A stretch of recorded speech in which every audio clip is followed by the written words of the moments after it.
Bonjour à tous. Alors aujourd'hui, on s'attaque à une question centrale du programme de terminale. La France est-elle une grande gagnante de la mondialisation?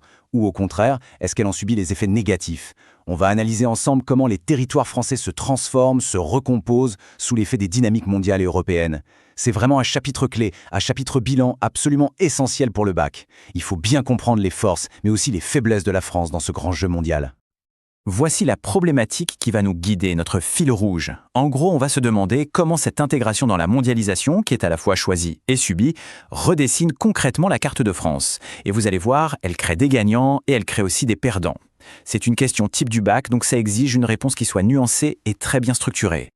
Allez, on commence par la première partie de notre raisonnement. D'abord, on va construire l'argument d'une France qui, sur bien des aspects, tire vraiment son épingle du jeu de la mondialisation. Une France qui s'appuie sur des atouts solides et reconnus. Regardez bien ce chiffre, 89,4 millions. C'est le nombre de visiteurs étrangers en France en 2018. Ce n'est pas juste un chiffre, c'est un record mondial. Ça fait de la France la première destination touristique au monde, et de loin. C'est un indicateur hyper puissant de son attractivité, de ce qu'on appelle son soft power. Mais attention, et c'est là qu'il faut être critique, ça pose aussi la question de la dépendance de certains territoires à ce secteur, et puis les nouveaux défis comme le surtourisme. Et le tourisme, ce n'est que la partie visible de l'iceberg. La France peut compter sur des secteurs ultra compétitifs à l'échelle mondiale. On pense bien sûr à l'aéronautique, avec Airbus à Toulouse, à la pharmacie, avec Sanofi, mais aussi aux géants du luxe comme LVMH ou aux marques agroalimentaires qui sont de vrais ambassadeurs du savoir-faire français dans le monde entier. Et le fait qu'elle soit le 5e pays le plus attractif pour les investisseurs étrangers, ça confirme bien cette solidité. Alors là, attention, mot-clé à surligner en rouge dans vos fiches, le pôle de compétitivité. Qu'est-ce que c'est exactement? En fait, l'idée de l'État, c'est de mettre en réseau, sur un même territoire, des entreprises, des labos de recherche et des universités ou des grandes écoles. Le but, créer des synergies pour devenir excellent, voire le meilleur, dans un domaine de pointe. C'est la stratégie de la France pour rester dans la course mondiale à l'innovation. Et pour que ce soit bien concret, prenons l'exemple de Paris-Saclay, au sud de Paris. C'est ce qu'on appelle un cluster scientifique et technologique qui a l'ambition, rien de moins, que de rivaliser avec la Silicon Valley américaine. Cet exemple montre parfaitement cette volonté de concentrer l'intelligence et les moyens pour peser au niveau mondial, et bien sûr pour attirer les meilleurs talents et les capitaux. Enfin, un atout qu'on a tendance à sous-estimer, la dimension ultramarine. Grâce à ces territoires d'outre-mer, la France est présente sur absolument tous les océans de la planète. Et ça lui donne la 2e zone économique exclusive au monde, la fameuse Z2E. C'est un avantage géostratégique et économique absolument énorme, que ce soit pour l'accès aux ressources maritimes ou pour la projection de sa puissance. Voilà, le tableau semble très positif, n'est-ce pas?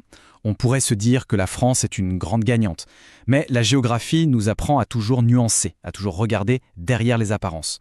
Est-ce que cette intégration réussie ne cache pas une réalité beaucoup plus complexe, beaucoup plus fragmentée? Est-ce que tous les territoires français en bénéficient de la même manière?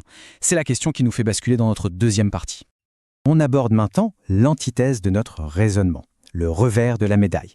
On va voir que la mondialisation, elle agit comme un révélateur et même un accélérateur d'inégalités. Elle crée de profondes fractures à l'intérieur même du territoire national. Cette diapositive, elle illustre parfaitement l'idée centrale de cette partie, l'émergence d'une France à 2 vitesses. D'un côté, vous avez les grandes métropoles, super bien connectées aux flux mondiaux, qui captent l'essentiel des richesses, des emplois qualifiés. Et de l'autre, des territoires qui ont l'impression de subir, qui se sentent déclassés. Les anciennes régions industrielles en reconversion difficile, les campagnes un peu isolées, loin des grands axes, ou encore certaines villes moyennes qui voient leurs services et leur population diminuer. Cette citation, elle met le doigt sur un point hyper important. La compétition est féroce, notamment dans la logistique. Les grands ports français, comme celui de Marseille-Fos, ont du mal à rivaliser avec les géants du nord de l'Europe, comme Rotterdam ou même le Pirée en Méditerranée. Pourquoi? Parce que comme le dit l'auteur, dans ce secteur, le temps, c'est de l'argent. Ce qui compte, c'est la vitesse, l'efficacité. Et sur ce point, la France a encore des progrès à faire. Voici un autre concept clé, essentiel pour vos copies, l'effet tunnel. C'est une idée à double tranchant. Les infrastructures modernes, comme le TGV, c'est génial, ça rapproche les grandes villes entre elles, Paris-Lyon en 2 heures. Mais en passant à très grande vitesse, ces lignes passent paradoxalement renforcer l'isolement des territoires qu'elles traversent sans même s'y arrêter. C'est un des grands paradoxes de l'aménagement du territoire aujourd'hui.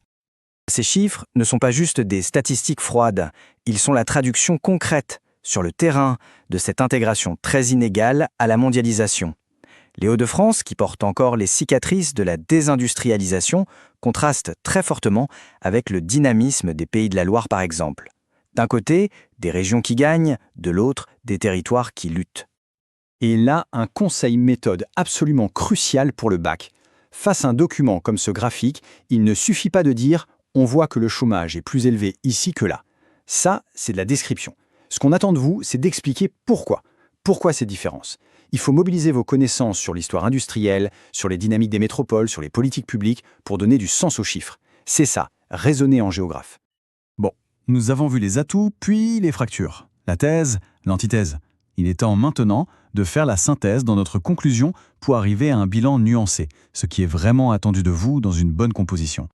Alors, le point crucial à retenir, c'est cette idée de recomposition. La mondialisation ne fait pas que renforcer ou affaiblir la France. C'est plus subtil. Elle la transforme en profondeur. Elle consolide la puissance des métropoles, mais en même temps, elle fragmente d'autres parties du pays. Le mot-clé à retenir et à réutiliser, c'est donc recomposition, parce qu'il montre que vous avez dépassé la simple opposition binaire pour arriver à une vision plus complexe, plus synthétique.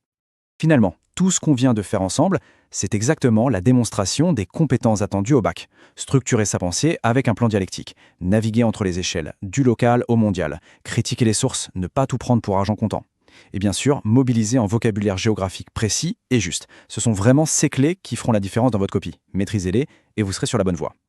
Et on termine avec une question d'ouverture pour aller plus loin.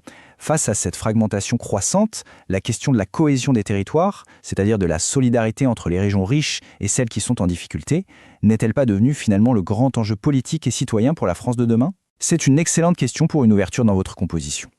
J'espère que cette analyse vous aura été utile. Merci de votre attention et bon courage pour vos révisions.